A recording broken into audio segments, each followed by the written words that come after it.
اعوذ باللہ من الشیطان الرجیم، بسم اللہ الرحمن الرحیم۔ سلام علیکم ناظرین۔ امام علی علیہ السلام اور جناب قمبر کا ایک خوبصورت واقعہ میں آپ کی خدمت میں پیش کرنا چاہتی ہوں۔ ایک مرتبہ کسی نے قمبر کو گالی دی۔ اس سے پہلے کہ قمبر اس کا جواب دے، امیر المومنین حضرت علی علیہ السلام نے قمبر کو روک دیا۔ کہا، قمبر، اس کا جواب نہ دینا، اس سے تمہیں 3 فائدہ ہوگا۔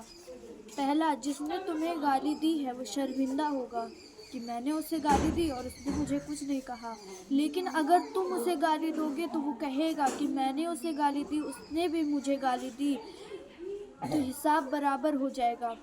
دوسرا، خدا تم سے راضی ہو جائے گا۔ تیسرا، شیطان تم سے ناراض ہوگا۔